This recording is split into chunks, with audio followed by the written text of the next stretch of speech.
Good morning, everybody, and happy Easter. We are so glad you are here. Are you guys ready for Easter Jam? I know I am. Yep, how about you, Miss Brooke? Are you ready for Easter Jam? He is risen. Good morning, Miss Shannon. He is risen indeed. Happy Easter, my church family. I am so excited to be celebrating our risen Savior with you today. I know we're all going to be in our own homes and either in pajamas or our nice clothes, but we have a fun-filled morning for kiddos and families of all different ages and sizes. So we're about to start with Easter Jam, but I wanted to give you a few things that you're going to need this morning. You are going to need a couple of peeps that are out of your Easter basket. Or some large marshmallows. You will need two toothpicks. You will need a microwave safe plate, like a paper plate will be completely fine, and of course your microwave. And then for the next game, you will need an empty laundry basket. You will need 10 to 20 pairs of match socks, and then you'll need a marker and a piece of paper to keep score. So I'm going to go back home and I'm going to play all these games and worship and do so much fun stuff with my family. But as I'm doing that, I'm going to post some pictures as well. And I would love you guys to do the same thing. Have your moms and dads take pictures and then tag us for Treehouse Kids Easter Jam. So one way that we can all be worshiping together as a church family is by sharing pictures as we're worshiping. We miss you guys so much. And I know we're all at home, but I'm happy that we're getting to celebrate together.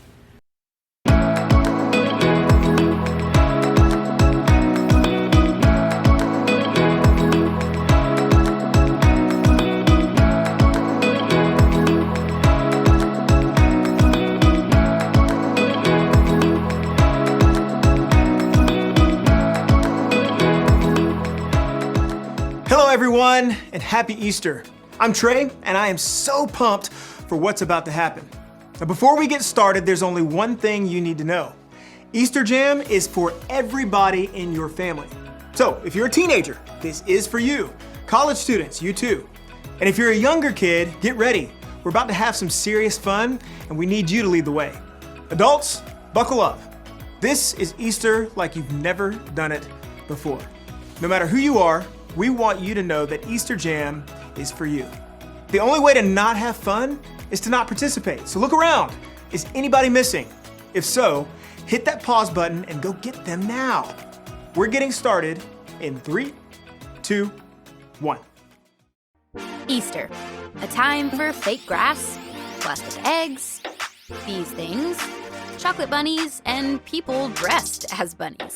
And then there are the weird parts of Easter, like fake grass, plastic eggs, these things, chocolate bunnies, and people dressed as bunnies, which is interesting. But what does all this stuff have to do with Easter? And if this holiday is about more than candy and wearing uncomfortable clothes to church and lunch with your relatives, what makes Easter happy? Okay, hear me out. There are only two kinds of people in the world. People who love these things, and people like me. I just don't get it. How do you eat something that is this cute and grainy? Now let's see how your family feels. Show me a thumbs up if you love to eat these things, and a thumbs down if you don't. Okay. There are a lot of different opinions out there. But no matter how you feel about eating Peeps, you're gonna love this game. Your family is going to face off in the greatest Peeps jousting competition of all time. I'm gonna explain how it works, and then I'll tell you when to start. First, divide the room into 2 teams. Next, take 2 Peeps and assign them to a team. Now, if you don't have any Peeps, no worries at all. Big marshmallows like this one will work just as well. Now, Team A gets Peep A, Team B gets Peep B. You can come up with cooler names like Lord Sugarcoat or Sir Sprinkles. You get the idea.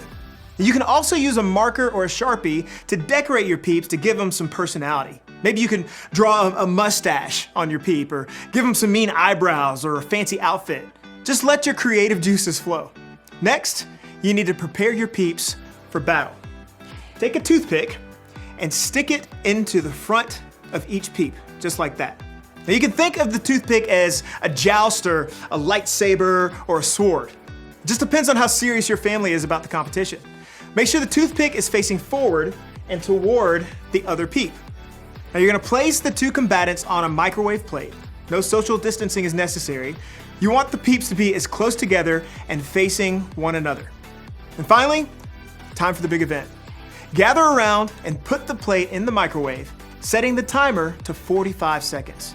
You won't let it run that long. In fact, don't let it run that long. Then press start. Watch at a safe distance until the peeps drop their toothpick sabers and one touches the other.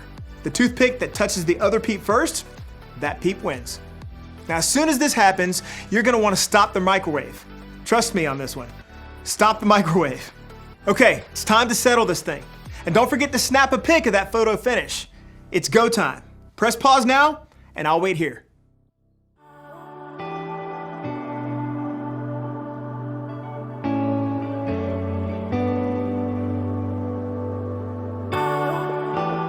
How did it go? Who won? I want pictures. You can post them with the hashtag Easter Jam 2020. Now, I have to admit, this was a lot more fun than I thought. And also, this happened. Jeez. All right, you ready for another game? For this one, you need a laundry basket and socks. Lots of socks. Clean or dirty, doesn't matter, as long as they have a match. Now, if you need to, go grab those things now. Press pause. I'm gonna go wash my hands, and then I'll explain the rest.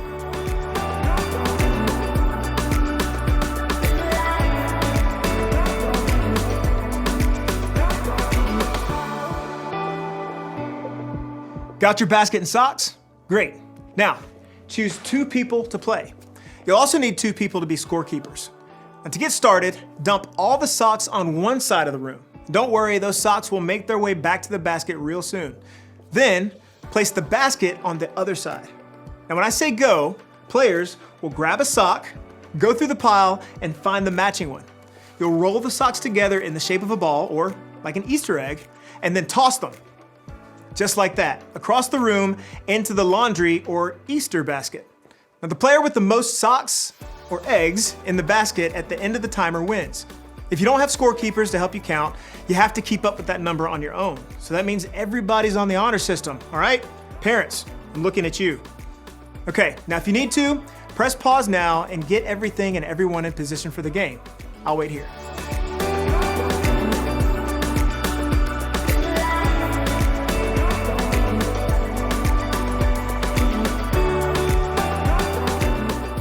Everybody ready? Great. We're putting a countdown timer on the screen right now, and this Easter egg throwdown is happening in 3, 2, 1, go.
All right, families, come back over here. Come on back. Who won? Okay, that was wild. And whoever won gets socks. Okay, just kidding. But adults, make sure whoever won the challenge gets a special treat today. Now, I hope you're having fun so far. We're celebrating because today is Easter. And if you don't know the whole story of Easter, that's okay. Today we'll talk about what makes today, maybe more than any other day, a happy day. But before we get there, I know you have a lot of family and friends who would love to hear from you. And to make that happen, you have a few options. Pause this video and pick one of the challenges on the screen to wish your peeps a happy Easter.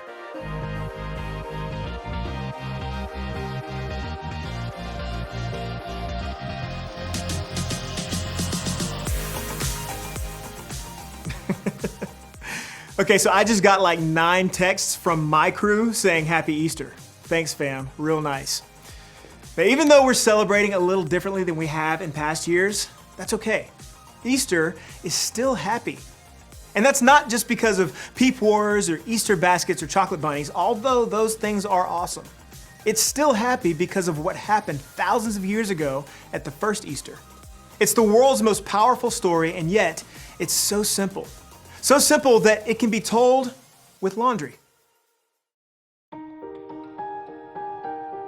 In the beginning, God created everything. He formed people in His very own image. But then, we turned away from God. Sin entered the world, like a dark stain. Still, God loved us so deeply that He made a plan to rescue us. At just the right moment, God sent His very own Son, Jesus, to live among us. Jesus healed hearts and minds and bodies. Thousands gathered to hear Him teach. Instead of giving lots of new rules, Jesus turned things upside down by making it simple. Love God, love others. After 3 years of traveling and teaching, Jesus and His disciples entered Jerusalem to celebrate the Passover feast. Huge crowds gathered to welcome Him.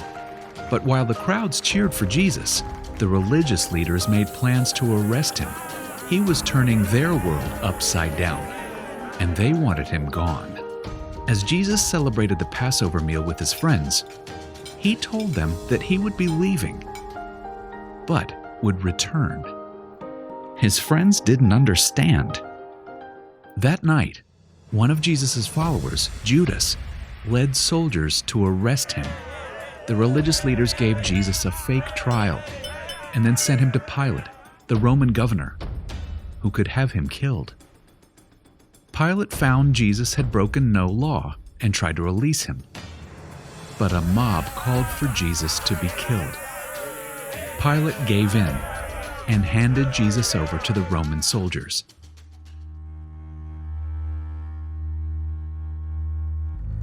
Jesus was forced to carry the heavy beams of His own wooden cross.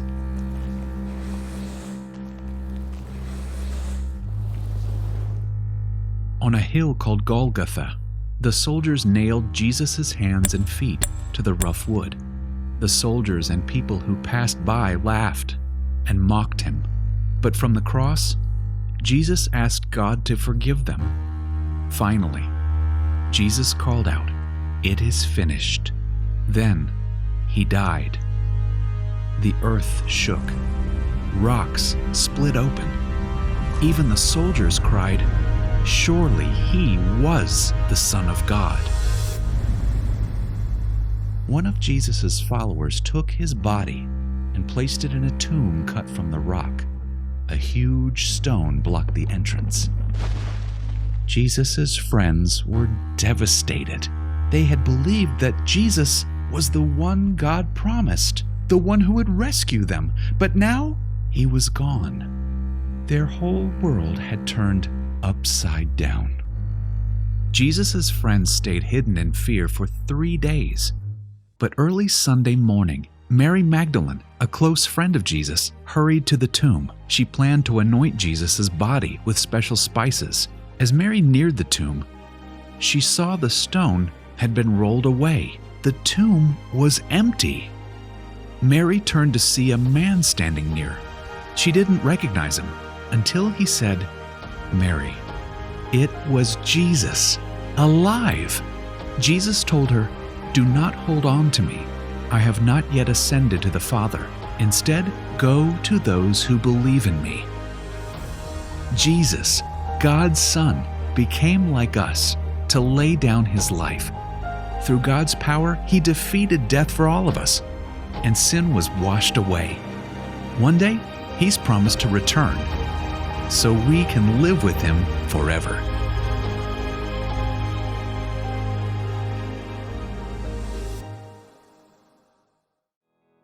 I hear that story every Easter and it always amazes me. I mean, God sent Jesus to the world to remind me that He is greater than anything that can go wrong in my world. The simple fact that Jesus came back to life is proof to me that I can face anything bad that happens. I like to think about it this way. I can because Jesus is alive. I can keep loving because Jesus is alive. I can be brave because Jesus is alive. I can have hope because Jesus is alive. Here's an idea. Take a few minutes and add to this list of things you can do because Jesus is alive. Answer this question as a family. How would you fill in the blank? I can because Jesus is alive. Pause the video while you discuss. And when you're finished, meet me back here.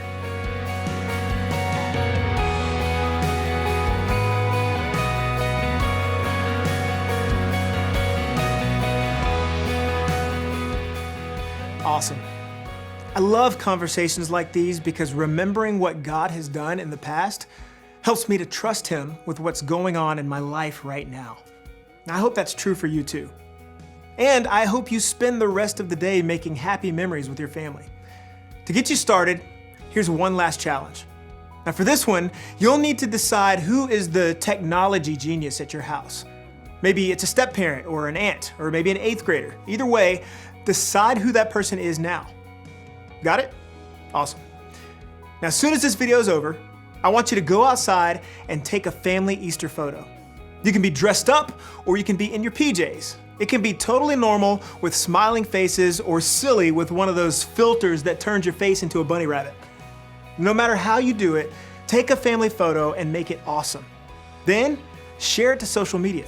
Remember to use the hashtag EasterJam2020 so we can see your family's Easter style.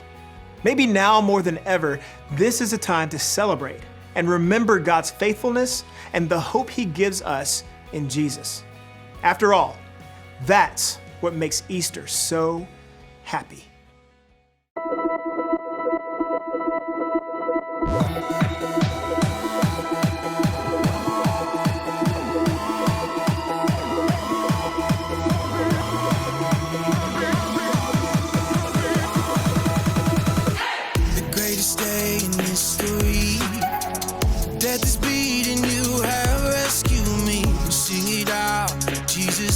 Alive.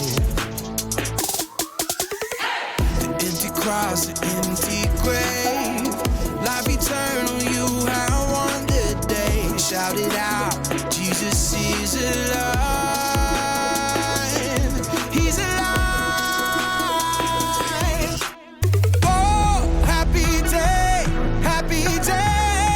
you wash my sin away. Oh, happy day, happy day.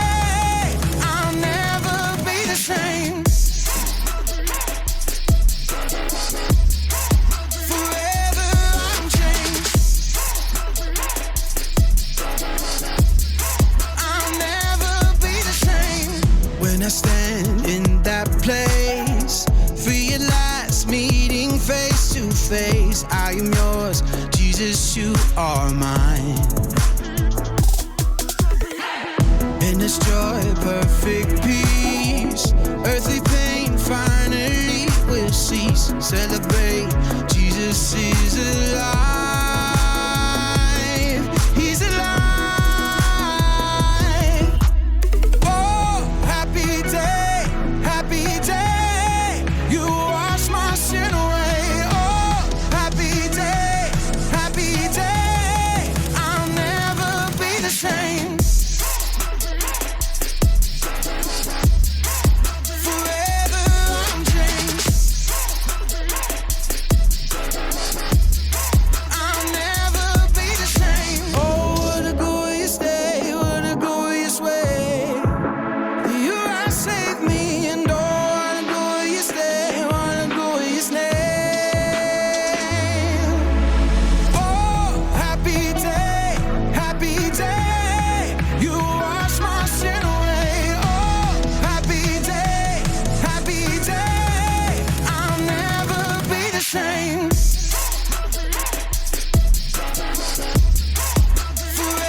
Hey, Miss Brooke, wasn't that fun? I had so much fun. I hope you did too. And I hope you have a very happy Easter. Well, I hope you have a really happy Easter, Miss Brooke, and I hope you all do too. Enjoy your day with your family, and remember, while we're apart, Miss Brooke and I will be on Facebook and on Instagram, and we will be here every Sunday morning and every Wednesday night for Treehouse Kids. Bye, love you. Love you. Goodbye.